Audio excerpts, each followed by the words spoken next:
Mail, everybody, I'm Cantonese Cat Mail. Hey everybody, Cantonese Cat here, talking about Bitcoin. What's going on with Bitcoin? On our last live stream by myself, where I was basically kind of talking to myself because I'm pathological like that.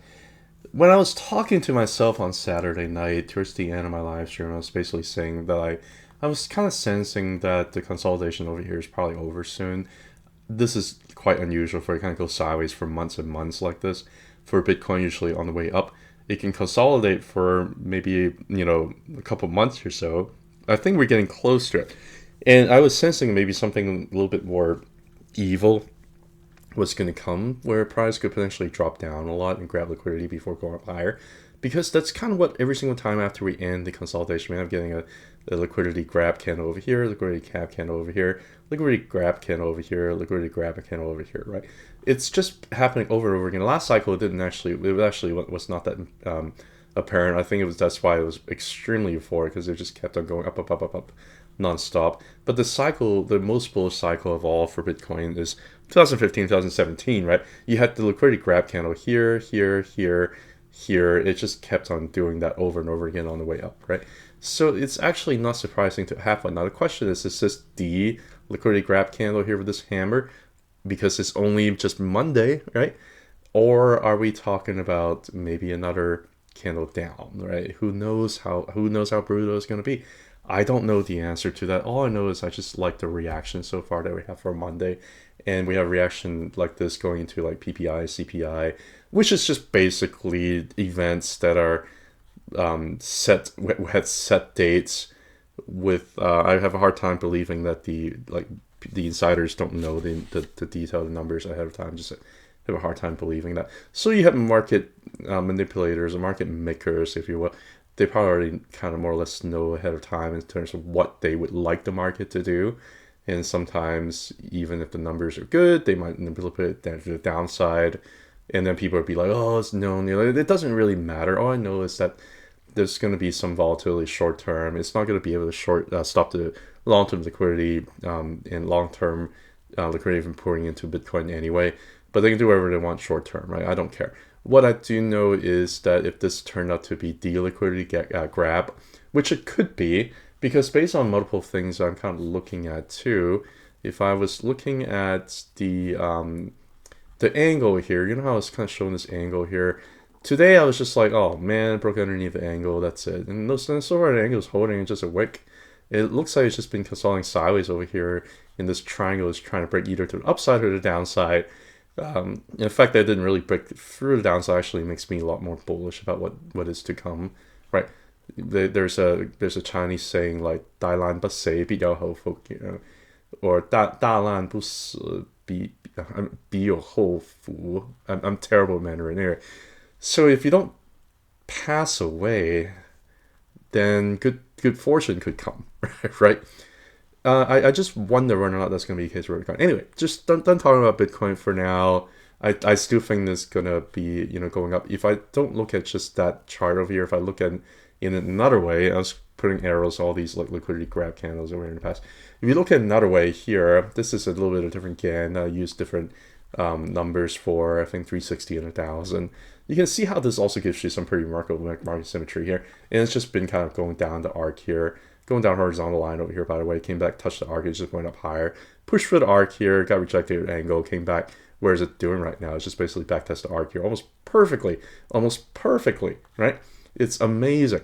So I think that it's trying to, touch down here. It got rejected at the arc in the horizontal line over here.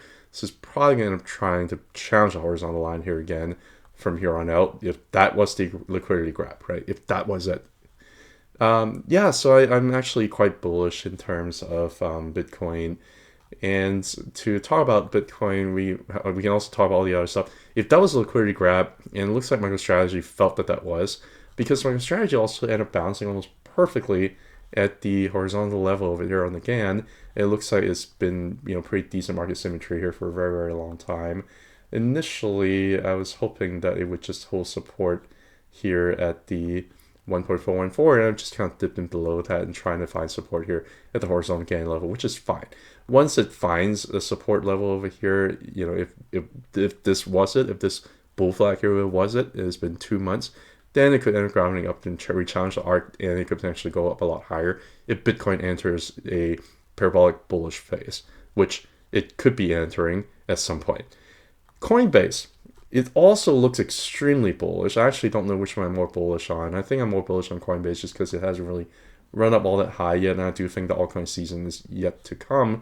And when it does come, I think Coinbase can outperform a lot of different things, right?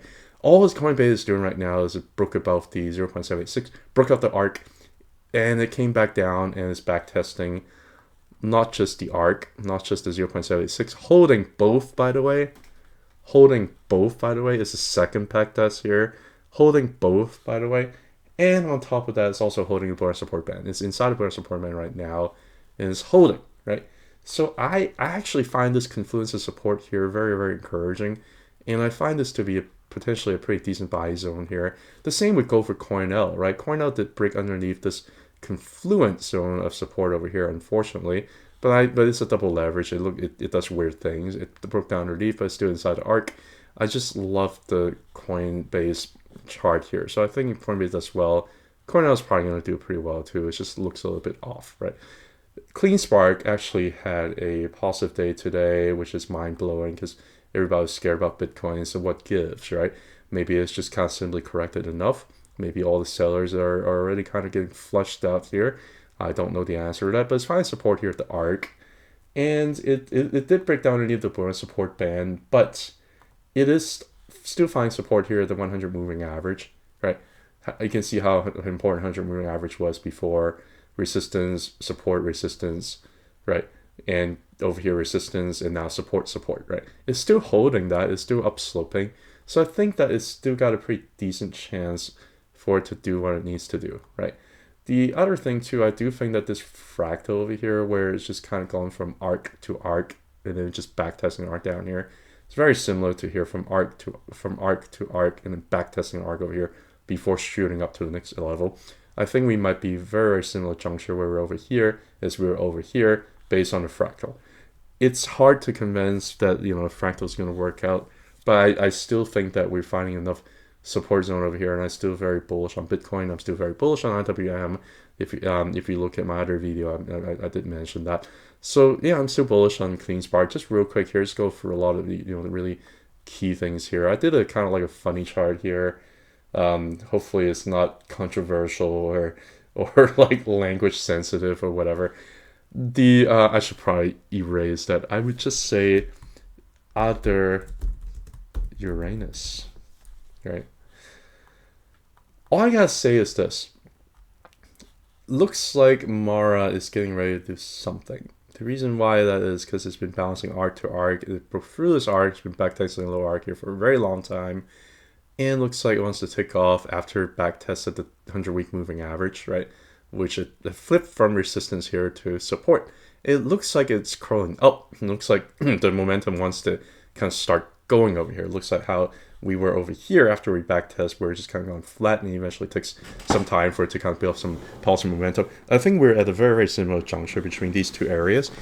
Now, if I'm wrong, it would break down. It can't consolidate sideways here forever. It just cannot do that. So it's either going to break down, and then $3 Mara is right. It becomes $3. And then if it breaks down here, it's going to break down to the next level, which is the vomitorium.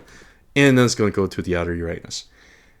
Or it could end up just bumping up to the moon, which is the next scan level up here around the 40s and 50s. It's going to have some resistance to break through before it does that, which is why it's building such a big amount of consolidation zone over here.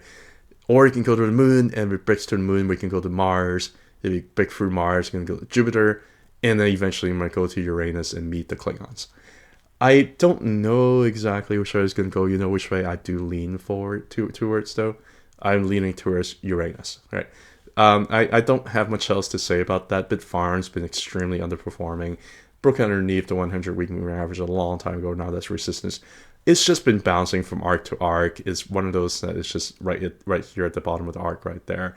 Bottom of the range right there, I should say. Now, if it's at the range low, it's not a bad thing. Even last cycle over here, like all the other miners kind of ran up, and then Bitfarms didn't really do anything until December 14th, which again, when it did do something. It just went crazy, but sometimes it just needs to kind of consolidate sideways to do nothing, kind of like it did over here, right? Kind of like it did over here. There's really nothing new in terms of how Bitfarm's behaving. It did absolutely nothing here for the entire year of 2020. It did entirely nothing here for the entire year of 2024. Not surprising. CIFR, I was really hoping to hold the arc here. We'll see. It's only Monday. Looks like the way Bitcoin's behaving, we're getting a bounce. Maybe CIFR bouncing above this arc up here and might go up and re-challenge 0.786 here. It just simply needs to get over 0.786. Got rejected here, come back, form a higher low. I don't know how low the higher low is going to be. Forming a higher low here, and then it's just going to go up from there, right? That's what I'm seeing CIFR is doing here. Let me support Ichimoku. It broke down underneath Ichimoku here, so I can't really use that. Maybe a little bit more resistance here, but yeah, it's just building more energy up here.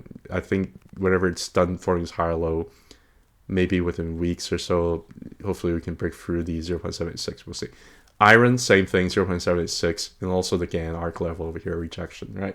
It's still holding for the most part, where our support band is within the band right now, and that's still serving as support. You can break down underneath and backtest the angle over here. I don't care. Kind of like it did over here. I don't care if it breaks underneath that. But let's just try to find a little bit of higher low here to try and push through the arc here. And it's trying to do so. WULF broke down underneath the support band here, unfortunate, but it's still forming higher high and higher low here. So I'm just going to keep seeing what it does. It can go all the way down to 0.5 fit level or 4.85 here. But overall, it's still a pretty decent market symmetry where it's just kind of breaking from arc, not from arc, from like a fit level here to the next fit level, back test, fit level, maybe even back test before going out further. There's nothing really that bearish about WULF here. Even if you look at the higher time frame, you look at the 20-month moving average, still extremely bullish. It's just simply got a little bit of a rejection here on the tweezer top, and it came back down to kind of cool off. It's fine, right? Bullish band still a little bit more expensive to upside. I think WULF is doing okay. BTBT, look at the weekly here. If I just simply go take a little bit closer at BTBT, take off the bullish band here. Yeah, it did end up breaking down underneath the weekly Ichimoku here a little bit. Now there's a little bit of a resistance. We'll see how Bitcoin does overnight. If it does okay, then you might end up breaking back into Ichimoku, and all this might just been a wake. Who knows? But the whole thing is it's been trying to. Let me see here. It's just a little bit too busy. It's been trying to break the bear market structure right over here. It's just been trying to break the bear market structure over here, and it's doing it. It's doing a back test. As far as I'm concerned, this is kind of how SoFi looked, by the way, before it really broke out. This is kind of how like SoFi looked from like up here all the way down. Like it did kind of have like a little bit of a moment where it was kind of stuck underneath, and it broke back above and back test this whole like bear market line over here, and that's kind of what I'm seeing here with BTPT, to be completely honest with you, right? So we'll see. I just think that we need to consolidate sideways here. I like the volume here since April 2024 on this lick up here is on increasing volume. I like that. So we'll see whether or not we have building up enough energy, push for the 0.5, break for the arc, and go to the next level. All right. Cores still doing the same thing. Actually, there's really no concern for cores, holding the arc here perfectly, also holding broad support band still more or less. It is a little bit kind of underneath of that, but I still think that it's kind of getting to a point where it's a little bit exhausting. I need to consolidate underneath the support band here a little bit longer before going up, maybe even under arc over here before going up. But this whole downtrend here is on decline volume. I think whenever this whole correction here is done, is probably going to end up making the next move up here. I am encouraged by RIOT, because even though RIOT has been declined or rejected here at this arc over here for the entire year and a half, it is building up energy. It's flipping the broad support band from resistance here to support, and it looks like it wants to probably push through at some point in like maybe Q1 or Q2 of 2025 and go higher. I actually think RIOT is one of the better looking chart. HUD8 also looks great, although it got rejected here at 0.618. And we'll see whether or not this arc here holds. If it doesn't, there's a broad support band down here below, right? And that's not a bad thing. And it's also got some kitchen support here down below here as well. But it's been forming higher high, trying to find a higher low over here. Maybe this horizontal is going to be it after it broke out. It's just back testing the horizontal zone over here. Maybe that's it, right? We'll see. And then I'll talk about Hive, BitTF, and then we'll end the show. Hive here looks pretty decent in terms of its consolidation, but it's a laggard. It's a pretty big laggard compared to the other ones, because if you're looking at the 20-month moving average, it's still resistance here, whereas a lot of them like Mara, CIFR, IREN, WULF, all of those are already kind of reclaimed that from resistance to support. It's just been going sideways, also around 20-month moving average, so it's a laggard. We'll see what it does. BitTF, oh dear, way outside the upper motion band, had to come back down here on the monthly. How far does it have to go down? Well, we don't know for sure. All we know is that we did not hold the level up here above, right? So what it's going to do, it could potentially, this could potentially be it, right? Or you can go all the way back down to the support band and also to the previous all-time high here, or even potentially going back down to this arc over here. I did think that this big giant parabolic move up here will need to be corrected one way or another. We'll see whether or not the volume gets exhausted here over time, but I do think this needs to be corrected, one way or another. So that's the BitTF here. Thank you so much for listening to me ranting on and on about all these stocks. Take care, have a good one, bye.